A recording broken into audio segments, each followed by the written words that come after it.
அன்பான விவசாயிகளுக்கு வணக்கம். இன்றைக்கி எதை பற்றி பார்க்க போகிறோம்னா நுண்ணூட்ட கலவை, அதாவது EDTA மைக்ரோ நியூட்ரியன்ட் மிக்சர் பற்றி பார்க்க போகிறோம். நுண்ணூட்ட கலவையிலே நிறைய நுண்ணூட்ட கலவை இருக்குங்க. மண்ணில் போடக்கூடியது, மற்ற கையில் பண்ணக்கூடிய மிக்சர் இருக்குது. இன்னொன்று வந்து கீலேட்டட் ஃபார்ம் மிக்சர் அப்படி இருக்குது. நம்ம இதில் வந்து கீலேட்டட் அப்படின்றத பற்றி பார்க்க போகிறோம். அது பார்த்தீங்கன்னா EDTAம்பாங்க. EDTA அப்படின்னா என்னென்னு பார்த்தீங்கன்னா ethylene diamine tetra acetic acid. Ethylene diamine tetra acetic acid. சும்மா தெரிஞ்சுக்கோங்க நீங்கள். இதில் EDTA இருக்கு இல்லையா, இந்த 4 எழுத்தை சேர்த்து தான் EDTAம்பாங்க. Ethylene diamine tetra acetic acid. அதை பற்றி பார்க்க போகிறோம். அதுக்கு முன்பு அன்பான விவசாய நண்பர்களே, நம்மளோட சேனல் வந்து வேளாண் பீடியா அப்படின்ற சேனலுங்க. இந்த வேளாண் பீடியாவில் உள்ள நிறைய பேர் பார்க்குறீங்க, சப்ஸ்கிரைப் பண்ணாமல் பார்க்குறீங்க. அன்பான விவசாய நண்பர்களே, நீங்கள் அதில் சப்ஸ்கிரைப் பண்ணிக்கோங்க. சப்ஸ்கிரைப் பண்ணி பெல் பட்டன் அழுத்திக்கோங்க. மேலும் உங்களுக்கு தேவையான தகவலை வந்து என்னோட கமெண்ட்டில் கேளுங்க, அல்லது என்னோட வாட்ஸ்அப் நம்பர் கொடுக்குறேன். அதுக்கு வந்து நீங்கள் வாட்ஸ்அப்பில் கூட்டினா உங்களுக்கு விவசாய சம்பந்தமான அனைத்து தகவல்களும் தருவதற்கு நாங்கள் தயாராக இருக்கிறோம். இப்போ இந்த வீடியோவில் வந்து மைக்ரோ நியூட்ரியன்ட் EDTA பற்றி பார்ப்போம். ஏன்னா நிறைய மைக்ரோ நியூட்ரியன்ட் இருக்குது. இந்த EDTAல வந்து என்ன முக்கியத்துவம் இருக்குது, அது ஏன் சிறப்பு அப்படின்றத பற்றி தான் பார்க்க போகிறோம். ஏன்னா நிறைய மைக்ரோ நியூட்ரியன்ட் போடும்போது என்னென்னா நுண்ணூட்ட சத்துக்கள் வந்து நம்ம வேரில் கொடுக்குறோம் இல்லையா. இப்போ காப்பராக இருக்கட்டும், ஜிங்காக இருக்கட்டும், எதாக இருந்தாலும் காப்பர் என்ன ஆகுனா காப்பர் சல்பேட்டாக போய் லாக் ஆகிக்கும். ஜிங்க்கு சல்பேட்டாக போய் லாக் ஆகிருக்கும். அயனு வேற இதோட போய் லாக் ஆகிடும்.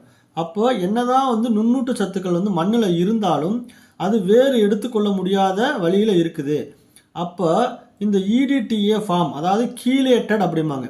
கீலேட்டட் ஃபார்மில் உள்ள இந்த நுண்ணூட்ட உரம் எப்படின்னா வந்து பயிருக்கு வந்து எளிதில் கிடைக்கும், மண்ணில் போய் லாக் ஆகாது.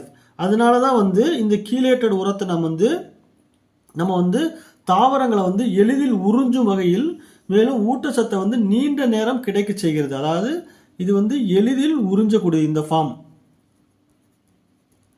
நீங்கள் மற்ற ஃபார்மில் உள்ள உரங்களை வந்து நீங்கள் ஸ்ப்ரே பண்ண முடியாது. அப்படி ஸ்ப்ரே பண்ணிங்கன்னா இலை கருகிரும். ஓகேங்களா. அதை வந்து நுண்ணூட்ட உரம்பாங்க. அந்த உரத்தை வந்து நெல்லுலாம் இருக்கும். அதை வந்து நீங்கள் வந்து ஸ்ப்ரே பண்ணுறதை விட அதை கலந்து மண்ணில் போட்டால் தான் நல்லா இருக்குங்க. உரத்தோட கலந்து விசிறணும், அதை ஸ்ப்ரே பண்ணக்கூடாது. ஆனால் கீலேட்டட் ஃபார்ம் அப்படின்றது வந்து பவுடர் மாதிரி இருக்கும், பச்சை கலரில் பவுடர் மாதிரி இருக்கும். இதை வந்து நீங்கள் மேலே ஸ்ப்ரே பண்ணலாம். ஸ்ப்ரே பண்ணனால என்னாங்கன்னா உடனடியாக எப்படி வந்து நம்ம உடம்புல வந்து நம்ம குளுக்கோஸ் ஏற்றுறோம். நம்ம உடம்பு முடியல அல்லது ஹாஸ்பிட்டலில் இருக்கிறோம்னா இமீடியட்டாக நம்ம உடம்புல எனர்ஜி கொடுக்கறதுக்கு நம்ம குளுக்கோஸ் ஏற்றுறோம் இல்லையா. அதே மாதிரி தான் நுண்ணூட்ட சத்துக்கள் இல்லாட்டினா வந்து செடி வந்து உடனடியாக வந்து அதோட இதை காட்டும். அதாவது ஒரு பர்டிகுலர் நுண்ணூட்ட சத்து குறைஞ்சதுன்னா, எடுத்துக்காட்டாக எடுத்திங்கன்னா நெல்லில் வந்து துத்தநாக சத்து குறைஞ்சதுன்னா செடி வளராது. அதே மாதிரி பார்த்தீங்கன்னா போரான் எதுக்கு தேவைன்னா வந்து இதில் தேங்காய், தென்னை மரம் இதுக்கெல்லாம் வந்து போரான் தேவை. இன்னொன்று பார்த்தீங்கன்னா மாலிப்டினம், அப்புறம் காப்பர், இது ஒவ்வொன்றுக்கு ஒவ்வொரு பயிருக்கு தேவை. ஸோ இது எல்லாம் குறைஞ்சிச்சுன்னா உங்களுக்கு நீங்கள் என்ன தான் யூரியா போட்டு DAP போட்டு பொட்டாஸ் போட்டுட்டு இந்த இது போடாட்டினா பயிர் எடுத்துக்காது. எப்படி வந்து ஒரு தொட்டியில் வந்து இது வந்து லா ஆஃப் மேக்ஸிமைசேஷன் ஒரு விதி கூட சொல்லுவாங்க. எல்லா உரமும் இருக்குது, இது ஒன்று கம்மியாக இருந்துச்சுன்னா தண்ணி எப்படி வெளியில் வந்துடுதோ, ஒரு செடியில் வந்து சின்ன ஓட்டை இருந்துச்சுன்னா நம்ம போடக்கூடிய எல்லா தண்ணியும் வெளியே வந்துடும் இல்லையா தொட்டியில். அது மாதிரி தான் இதுவும். ஓகேங்களா. இது எளிதாக உறிஞ்சக்கூடிய வகையில் வழி இருக்குது. பொதுவாக வந்து ஒரு குழுவுக்கு வந்து என்னென்ன இருக்கும் அப்படி பார்த்தீங்கன்னா, நம்ம சொன்ன மாதிரி இரும்பு சத்துக்கு வந்து அயன்பாங்க. அயன் EDTA ஃபார்மில் வந்து இருக்குது. இது வந்து இரும்பு சத்து. ஓகேங்களா. அதே மாதிரி ஜிங்க் EDTA அப்படின்னு இருக்குது. அது வந்து பார்த்தீங்கன்னா துத்தநாகம். அதே மாதிரி எம்என்ங்கிறது மேங்கனீஸ். EDTA. இந்த மேங்கனீஸ் சத்து எதுக்கு தேவைன்னா பருத்தியில் வந்து பார்த்தீங்கன்னா இலை வந்து சிவப்பு கலர் அப்படியே இருக்கும். அந்த மாதிரி சிவப்பு கலராக இருந்தால் அது மாங்கனீஸ் சத்து பற்றாக்குறை. அதுக்கு பார்த்தீங்கன்னா மாங்கனீஸ் சத்து நம்ம கொடுக்கணுங்க அந்த சிவப்பாக இருக்கிறதுக்கு. அது ரொம்ப முக்கியம். அதே மாதிரி காப்பருக்கு வந்து CuEDTA அப்படிம்பாங்க. காப்பர் EDTA இது மாதிரி வந்து எல்லாம் கலந்த அனைத்து நுண்ணூட்டம் கலந்த ஆல் மிக்சர் EDTAவும் இருக்குங்க. இதையும் வந்து நம்ம வாங்கி உபயோகப்படுத்தினா எல்லா விதமான இதுக்கும் நீங்கள் யூஸ் ஆகிக்கலாம். போரான், மாலிப்டினம் இப்படி இருக்குது. இப்போ வந்து இந்த ஈடிடிஏ உரங்கள் வந்து நம்ம பார்த்துருவோம் என்னென்ன இருக்குன்னு. இதை வந்து உபயோகப்படுத்துறதுனால என்ன பயன்கள், அட்வான்டேஜ் என்ன, எதுக்காக இந்த ஈடிடிஏ உரத்தை பயன்படுத்தணும் அப்படின்னா, ஊட்டச்சத்தை வந்து விரைவாக வந்து உறிஞ்சும், இன்னொன்று முழுமையாக உறிஞ்சும். ஓகேங்களா? மற்ற வடிவத்தில் நீங்கள் கொடுத்தீங்கன்னா போட்ட உரங்க வந்து மண்ணிலேயே அப்படியே வந்து வேற ஒரு உரத்தோட சேர்ந்து மிக்ஸ் ஆகி கலந்து அப்படியே இருக்கும், பயிர் எடுத்துக்காது, ரொம்ப லேட் ஆகும். ஈடிடிஏ ஃபார்மில் கொடுத்தீங்கன்னா நீங்கள் வந்து இலை மேலே பட்டவுடனே இலை துளை வழியாக உள்ளே போய் உடனடியாக வந்து வேலை செய்ய ஆரம்பிச்சிடும். அது ரொம்ப முக்கியம். ரெண்டாவது, இந்த காப்பர், ஜிங்க்கு, மேங்கனீஸ் இதெல்லாம் இருக்கிறனால இந்த குறைபாடு வராமல் தடுக்குது. அதனால் நீங்கள் என்ன தான் யூரியா போட்டு டிஏபி போட்டு காம்ப்ளெக்ஸ் உரங்கள் போட்டாலும் மேலே வந்து இந்த நுண்ணூட்டச்சத்தை வந்து ஒரு மாதத்துக்கு ஒரு தடவையோ, சின்ன பயிர்னா 15 நாளைக்கு ஒரு தடவையோ ஸ்ப்ரே பண்ணிங்கன்னா உங்களுக்கு நல்லா இருக்கும். அப்புறம் வந்து குளோரோஃபில் உற்பத்தியை அதிகரிக்கிறது. குளோரோஃபில்னா என்னது? ஒளிச்சேர்க்கை செய்வதற்கு மிக முக்கியமான தேவை வந்து இந்த குளோரோஃபில். ஒளிச்சேர்க்கைனா தாவரங்கள் தனக்கு தேவையான உணவை தானே தயாரித்துக் கொள்வது தான் ஒளிச்சேர்க்கைமோ. அந்த ஒளிச்சேர்க்கைக்கு நம்ம வந்து சாப்பாடு தயாரிக்க எப்படி அடுப்பு முக்கியமோ அதே மாதிரி ஒவ்வொரு பயிரும் தனக்கு தேவையான சாப்பாடை தயாரிக்கிறதுக்கு இந்த இலையில குளோரோஃபில் முக்கியம். குளோரோஃபில் இருந்தால் தான் இலை வந்து பச்சையாக இருக்குது. நம்ம வந்து பார்த்தீங்களா, மரத்தில் உள்ள இலை ஏன் பச்சையாக இருக்குது? எதுக்கு வந்து இலை கருப்பாக இருக்கக்கூடாது, அல்லது சிவப்பாக இருக்கக்கூடாது, நீல கலரில் இருக்கக்கூடாது? ஏன் எல்லா இலையுமே பச்சையாக இருக்குது அப்படின்னா அந்த இலையில இருக்கிற இந்த குளோரோஃபில் தான் காரணங்க.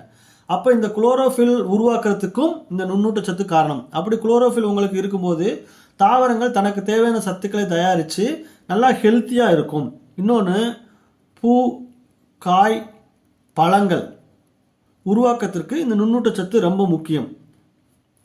இதை வந்து இலைவெளியும் தெளிக்கலாம், மண்ணில் போடலாம், ட்ரிப்பில் கொடுக்கலாம், ரொம்ப முக்கியம்.